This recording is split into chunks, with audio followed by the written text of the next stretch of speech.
اللهم صل على محمد وعلى آل محمد كما صليت على إبراهيم وعلى آل إبراهيم وبارك على محمد وعلى آل محمد كما باركت على إبراهيم وعلى آل إبراهيم العالمين إنك حميد مجيد. كنا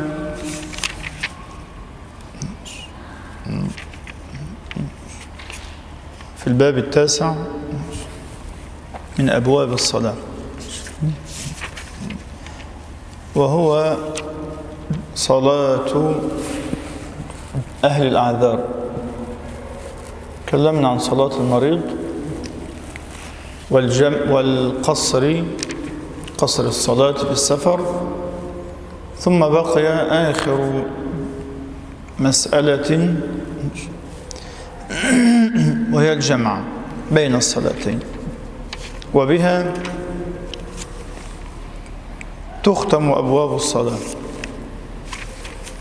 تختم أبواب الصلاة أي المفروضة، وبعد ذلك ندخل في الجمعة وسائر الصلوات الموظفة كالكسوف والخسوف والخوف والاستسقاء.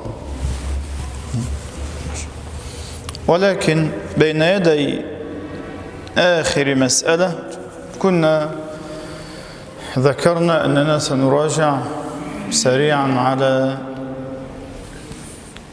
الباب الخامس من أبواب الطهارة، وهو باب الوضوء.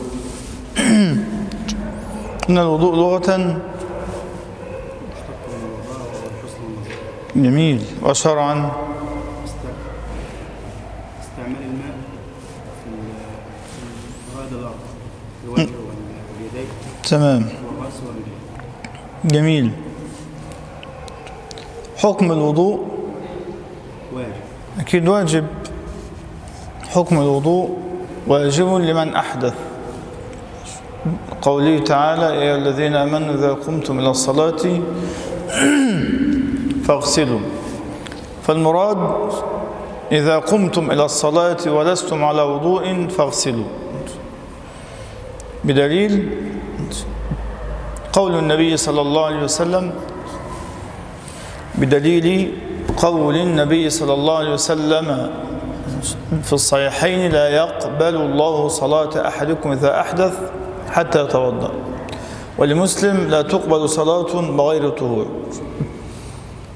طيب، ما الدليل أيضا على أنه إن لم يكن محدثا لم يجب عليه الوضوء؟ إن لم يكن محدثا لم يجب عليه الوضوء. يعني لماذا لا تشمله الآية؟ لأن النبي صلى الله عليه وسلم صلى الصلوات يوم الفتح بوضوء واحد. تمام؟ في صحيح مسلم. ثم شروط صحة الوضوء.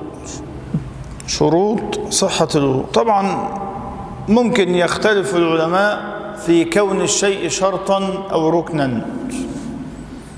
يعني هنا اختاروا الموالاة والترتيب من شروط صحة الصلاة، لكن الموالاة مثلا عند مالك ركن، وعند غيره مستحب، وكذلك الترتيب عند الشافعي ركن أيضا. الإسلام والتمييز والعقل، أي لا يصح الوضوء من كافر ولا غير مميز ولا مجنون. تمام؟ وكذلك من شروط صحة الوضوء النية، لو اعتبرناها شرطا، وإلا فهي ركن عند الباقين عدا أبا حنيفة رحمه الله، لم يقل بوجوبها، لا شرطا ولا نية، لا شرطا ولا ركنا. كذلك من الشروط لا، التسمية ده أمر آخر. طهارة الماء، لا بد من طهارة الماء، أن يكون الماء طهورا. شروط صحة الوضوء أن يكون أصلا ابتداء بالماء، ثانيا أن يكون الماء طهورا. أما أركانه هي فروضه فما جاء في القرآن هذا لا خلاف عليه: غسل الوجه واليدين إلى المرفقين ومسح الرأس وغسل الرجلين إلى الكعبين، لا خلاف في هذا. أما الخلاف فما زاد على هذا. أما عند أبي حنيفة رحمه الله هذا ما ذكر هو الركن فقط وما سواه مستحب. تمام. وهنا اختاروا الترتيب اللي هو مذهب أحمد والشافعي، الترتيب، واختاروا أيضا الموالاة. والموالاة أن تأتي بالعضو قبل أن يجف الذي قبله، وهو واجب أيضا عند مالك، مستحب عند الشافعي وأبي حنيفة. طيب، التسمية قلنا إنها في السنن، يبقى سنن الوضوء من ذلك التسمية لحديث وإن كان فيه ضعف لكن له طرق كثيرة وكلها ضعيفة ويقوي بعضها بعضا. بعض العلماء أخذ بها وبعضهم لم يأخذ بها. وأحمد رحمه الله قال لا يصح في التسمية على الوضوء حديث، ولا وضوء لمن لم يذكر اسم الله عليه. وكذلك السواك لقوله صلى الله عليه وسلم لولا أن أشق على أمتي لأمرتم بالسواك عند كل وضوء، وده رواه أحمد ومالك في الموطأ. ومن السنن أيضا تسليس الغسل. بنقول حاجة بقى، التثليث، يعني لو غسل مرة أجزأ، لو غسل مرتين أجزأ، ولو غسل ثلاثا أفضل، ولو زاد يبقى يكره ذلك، ولو داوم يبقى كده دخل في بدعة. كذلك من السنن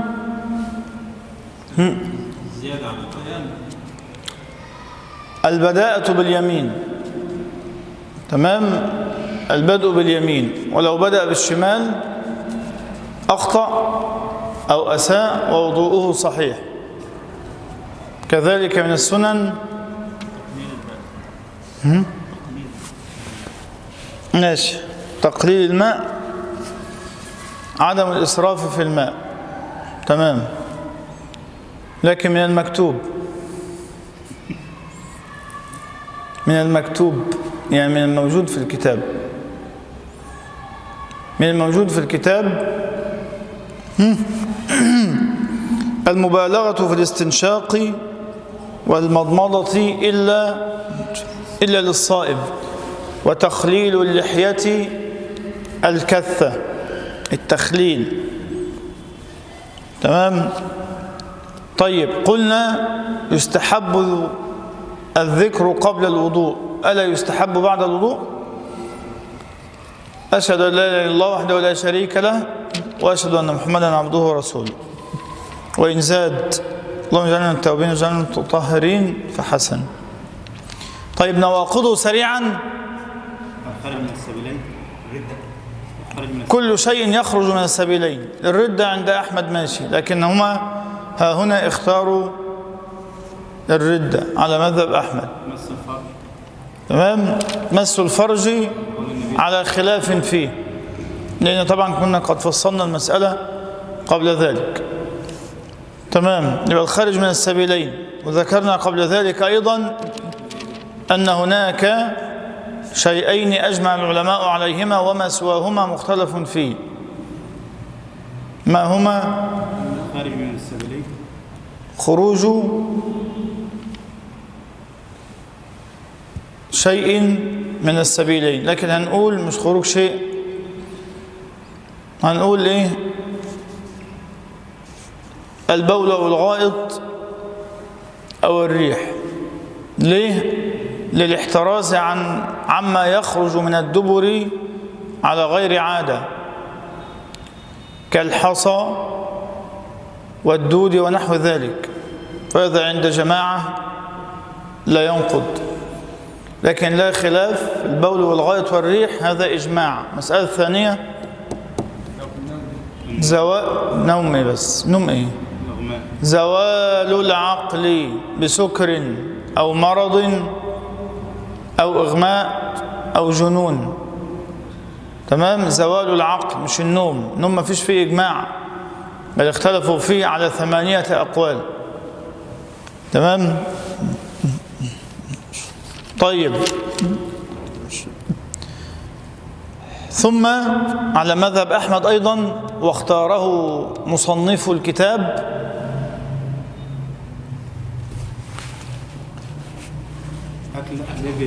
أكل لحم الإبل. تمام؟ لقول النبي صلى الله عليه وسلم لما سئل أن أتوضأ من لحوم الغنم قال إن شئت أن أتوضأ من لحوم الإبل قال نعم. تمام؟ طيب، ما يجب له الوضوء؟ متى يجب أن أتوضأ؟ عند كل صلاة إذا أردت الصلاة. ومس المصحف عند الجمهور، والطواف بالبيت. تمام؟ لأنه صلاة، إلا أن الله أباح فيه الكلام، والحديث مختلف في وقفه ورفعه. أما ما يستحب له الوضوء،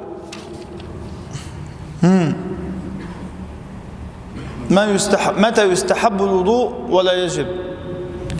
في الذكر والدعاء وقراءة القرآن من غير مس المصحف، لأن مس المصحف خلاص قالوا واجب.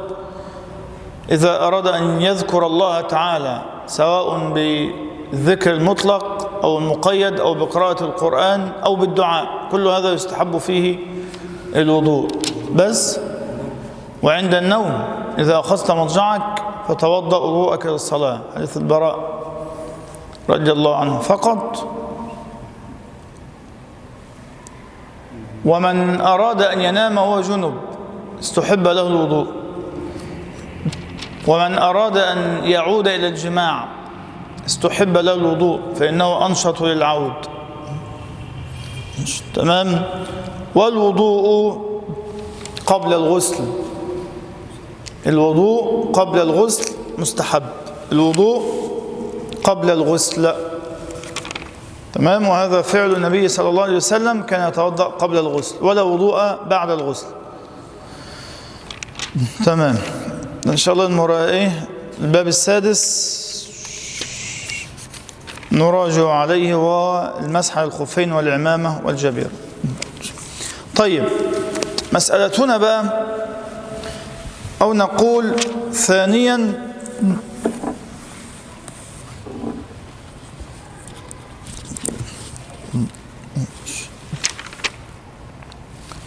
الجمع بين الصلاتين.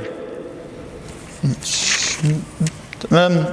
ثانيا، فين؟ أولا قصر الصلاة.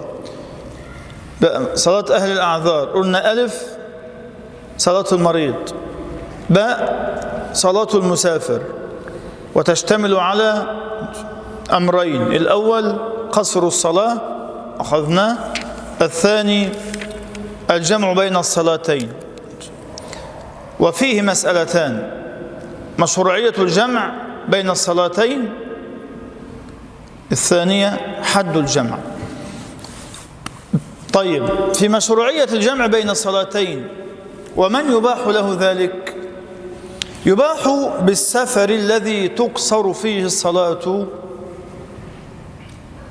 في السفر الذي تقصر فيه الصلاة، يعني مسافة قصر، الجمع بين الظهر والعصر وبين المغرب والعشاء في وقت إحداهما، يعني تقديم أو تأخير. يعني لا يجمع الفجر مع غيره، لا يجمع الفجر مع غيره، ولا يجمع بين العصر والمغرب.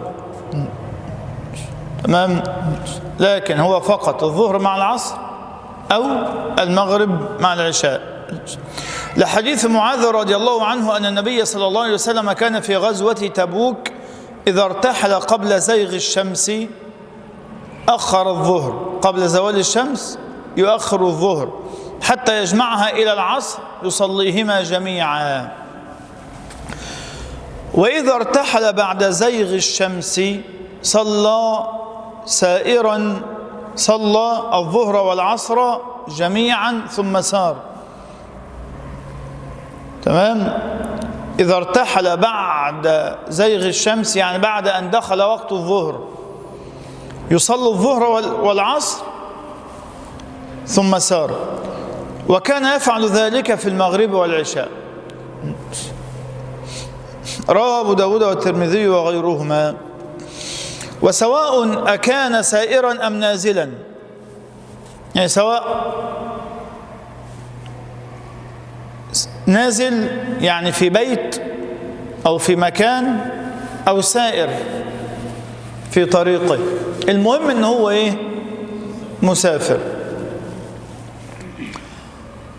لأنها رخصة من رخص السفر فلم يعتبر فيها وجود السير كسائر رخصه، لأن لا يشترط في القصر في الصلاة أن يكون ماشيا سائرا، ولا يشترط في الفطر في الصوم كذلك. تمام؟ طيب، يبقى هي ايه؟ رخصة. وسواء أكان سائرا أم نازلا إلا أن الأفضل للنازل عدم الجمع. الأفضل للنازل اللي هو مقيم في مكان مؤقت طبعا في السفر، يعني ليس ماشيا أو راكبا الناقة ولا راكب المواصلات ولا غيره، لا، هو مقيم مثلا يومين في مكان ما ووصل واستقر وسيظل فيه يومين أو ثلاثة، يجوز له الجمع وتركه أفضل. يبقى أنت تعلم ما الفرق بين القصر والجمع؟ كلاهما رخصة، تمام، لكن القصر مستحب حتى قال بعضهم بالوجوب، أما الجمع فجائز وتركه أحيانا أولى. تمام؟ طيب، يعني هو رخصة يعني. طب لماذا في النازل استحباب عدم الجمع أو الأفضل؟ لأن النبي صلى الله عليه وسلم لم يجمع بمنى وقد كان نازلا. وهل اتفق أصلا العلماء على الجمع؟ قل له لا، لم يتفقوا. أبو حنيفة رحمه الله قال لا، ليس هناك جمع إلا في عرفة ومزدلفة.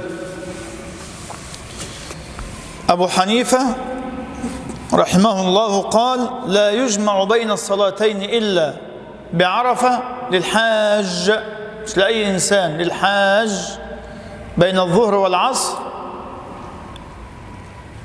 وبمزدلفة بين المغرب والعشاء. يعني جمع عنده للنسك وليس للسفر.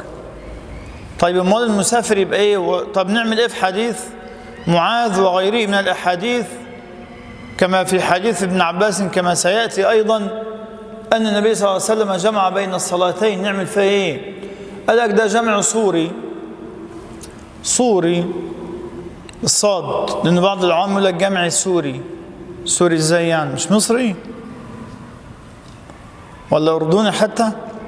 صوري يعني في الصورة إنه هو جمع في الصورة، يعني يؤخر الظهر إلى قبيل العصر، يعني لسه باقي 10 دقائق على العصر، يوم يصلي الظهر، يدوب يسلم يذكر الله، العصر يؤذن، يوم يصلي العصر في أول الوقت، كأنه جمع.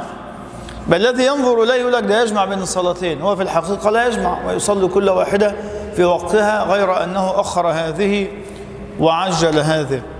لكن الجمهور طبعا وهو الصحيح أن الجمع رخصة كسائر الرخص، حتى أن الجمع كمان، يعني لو قلنا بقول أبي حنيفة رحمه الله لسددنا طريقا عظيما وبابا كبيرا من أبواب التيسير في الشرع، لأن الجمع كما سيأتي ليس مختصا بالسفر فحسب، كذلك في الحضر، تمام، لغير عذر، يعني لأعذار كثيرة.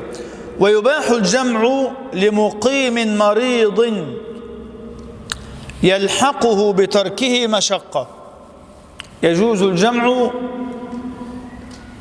لمقيم مريض. ليه قال لمقيم؟ حتى لا يذهب ذهنك إلى أنه مسافر. احنا خلاص من ضمن أسباب الجمع واحد السفر، اركن بقى السفر على جنب خلاص. احنا بنتكلم دلوقتي في الحضر، تمام. يلحقه بتركه مشقة، لقول ابن عباس رضي الله عنهما: جمع رسول الله صلى الله عليه وسلم بين الظهر والعصر والمغرب والعشاء بالمدينة من غير خوف ولا مطر.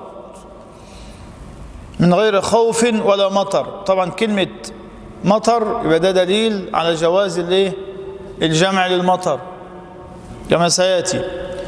وفي رواية من غير خوف ولا سفر، يبقى عرفنا أنه خلاص جمع في المدينة من غير سفر. طب ليه؟ سيأتي. فلم يبق إلا عذر المرض. فلم يبق إلا عذر المرض. لكن طبعا لا يستدل بهذا الحديث في المرض، لكن يستدل بالذي بعده أحسن. لأن الحديث هذا كما سيأتي أراد ألا يحرج أمته، ما كانش في مرض ولا حاجة. وبعدين في رواية: صلينا مع النبي صلى الله عليه وسلم. صلينا، مش معقول كل مريض طبعا، لأنه صلى الله عليه وسلم أمر المستحاضة بالجمع بين الصلاتين، والاستحاضة نوع من المرض. يبقى المرض مثل الاستحاضة، تمام. وقد قيل لابن عباس رضي الله عنهما في الحديث الماضي: لما فعل ذلك؟ النبي صلى الله عليه وسلم ليه عمل كده؟ قال: كي لا يحرج أمته، أي حتى لا يقع في حرج. فمتى لحق الإنسان مشقة وحرج بترك الجمع جاز له الجمع، مريضا كان أو معذورا بغير المرض، مقيما كان أو مسافرا. تمام.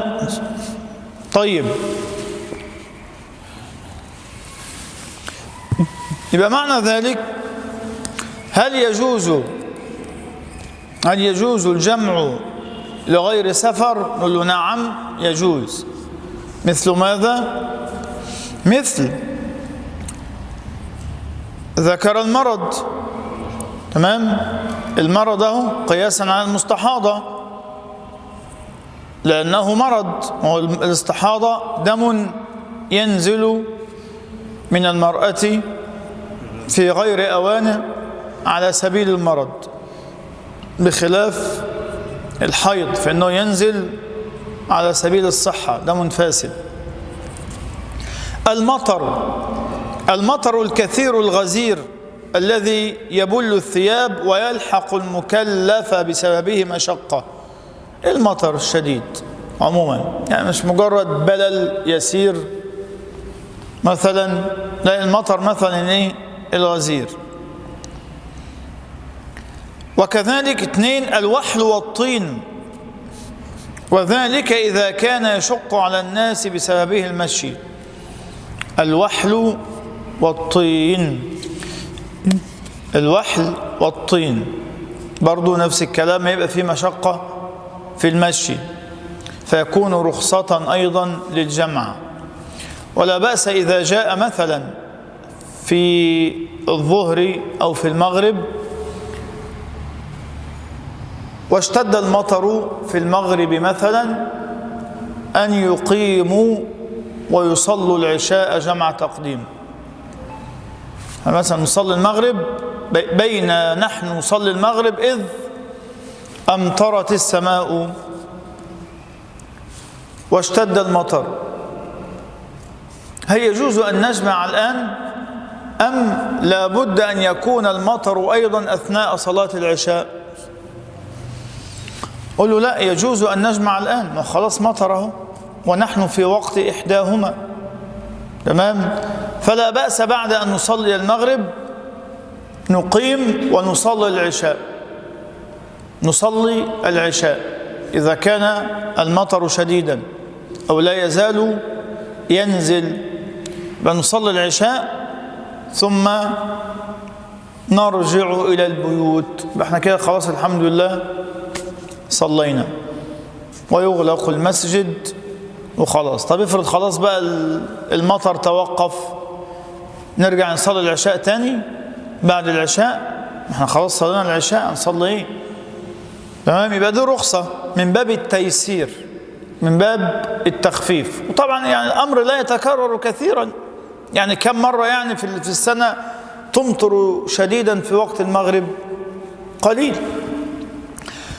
الثالث الريح الشديدة الباردة التي تخرج عن العادة وغير ذلك من الأعذار التي يلحق بالمكلف مشقة إذا ترك الجمع فيها أو معها. طبعا مذهب مالك رحمه الله جواز الجمع بسبب المطر بين المغرب والعشاء دون الظهر والعصر، لكن ده طبعا وإن كان له وجه، لكن الصحيح جوازه أيضا في المغرب والعشاء، كما أنه جائز في المغرب والعشاء يجوز أيضا بين الظهر والعصر. يعني وجهة النظر إن المغرب والعشاء أشد وأشق، وهذا ليل ويصعب على الناس المشي ولا يرون الطريق ويتأذون والمشقة وغير ذلك، لكن طالما أنه يجوز بين المغرب والعشاء يبقى يجوز بين الظهر والعصر. هل يجوز الجمع لغير هذا؟ نقول له نعم. حديث ابن عباس رضي الله عنهما: صلينا مع النبي صلى الله عليه وسلم 7 جميعا و8 جميعا، أو 8 جميعا و7 جميعا. 8 يعني ليه؟ الظهر والعصر. وطبعا خد بالك ان مفيش حاجة اسمها قصر طول ما انت في بلدك، مفيش حاجة اسمها قصر، مفيش حاجة اسمها قصر طول ما انت في البلد، مفيش حاجة اسمها قصر. قصر فقط للسفر، فقط خاص بالسفر بس، مفيش أي سبب آخر يجوز لك أن تقصر إلا السفر. أما الجمع فبابه أوسع، يعني مهما كان مريضا لا يقصر، لابد أن يتم. مهما كان مطر، حتى لو زلزال حتى برضه يتم أيضا، لأن القصر خاص بالسفر فقط، مش أي أسباب أخرى. طيب، فقيل ما أراد بذلك؟ قال أراد أن لا يحرج أمته. الحديث له روايات كثيرة. من العلماء من قال هذا محمول على المطر، ده قول المالك، ومنهم من قال هذا محمول على السفر، ومنهم من قال هذا محمول على الجمع الصوري. تمام؟ لكن من العلماء من حمله على ظاهره. ازاي؟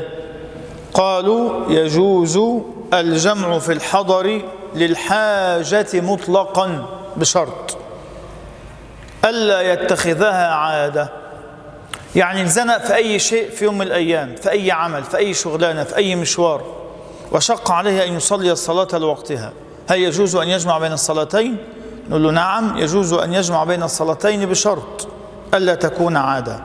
يعني مش كل أسبوع بقى يقول لك خلاص يوم السبت ده نجمع بين الصلاتين، يوم الأحد نجمع بين المغرب والعشاء، لا، يبقى كده عادة. كان هو الأصل الصلاة على وقتها، هذا هو الأصل.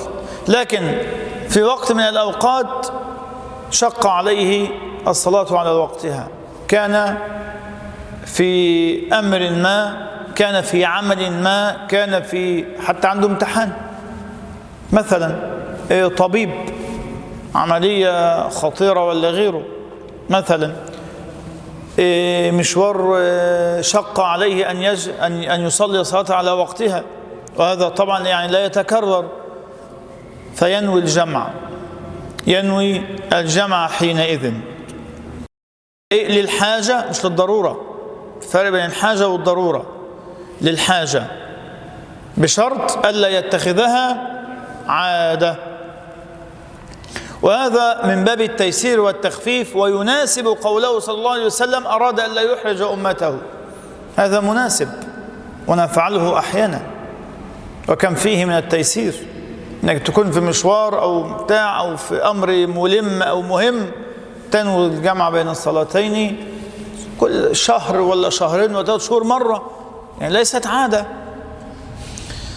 قال بذلك او ممن قال بذلك ابن سيرين من التابعين، وربيعه ايضا من التابعين،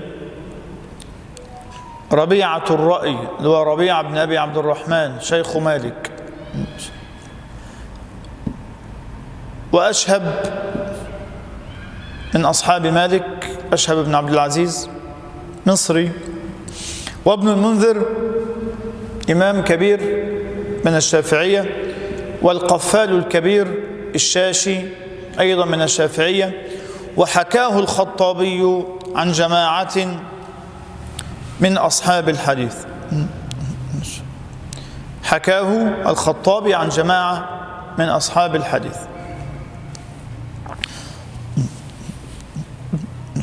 تمام. أما الجمع للمريض فقال به مالك وأحمد وجماعة من الشافعية. أما الشافعي وأبو حنيفة فقالوا لا يجوز الجمع للمريض. المسألة الثانية في حد الجمع المشروع. في حد الجمع المشروع. حد الجمع المشروع هو الجمع بين صلاة الظهر والعصر وبين المغرب والعشاء بالنسبة للمسافر ومن في حكمه، وكذا الجمع في الحضر بسبب المطر وما في حكمه من المرض من الريح الشديدة. فيجوز بين العشاءين والظهرين، يجوز بين الظهر والعصر وبين المغرب والعشاء لحديث ابن عباس رضي الله عنهما الماضي. وقد فعله أبو بكر وعمر وعثمان رضي الله عنهم. ولأن العلة من الجمع بين العشاءين وجود المشقة، وهي في الظهرين أيضا، وهي في الظهرين أيضا. تمام. يبقى كده الجمع بين الصلاتين رخصة فعله النبي صلى الله عليه وسلم وفعله أصحابه من بعده. تمام. وعلى هذا جماهير السلف والخلف، وخالف في ذلك أبو حنيفة رحمه الله وقال لا جمع إلا في عرفة والمزدلفة، وحمل ذلك ما روي من الجمع على الجمع الصوري الذي يؤخر الصلاة إلى آخر وقتها ثم يصلي التي بعدها في أول وقتها. تمام. وذهب مالك وأحمد إلى أنه لا يجوز الجمع في السفر القصير، لازم يكون السفر طويل، وللشافعي فيه قولان. مالك وأحمد فرقا بين السفر الطويل والسفر القصير. السفر القصير يعني اللي هو 80 كيلو فصاعدا، يعني 100 كيلو 150، اللي هو السفر يعني المطاق القصير. فهذا لا يجمع فيه. أما الطويل ويعني يستغرق بقى الأيام فقالوا هذا الذي يجمع فيه. وللشافعي في المسألة قولان، يعني نعم ولا. فبهذا نكون قد فرغنا من أبواب الصلاة. بعد ذلك إن شاء الله الباب العاشر في صلاة الجمعة. هل من سؤال؟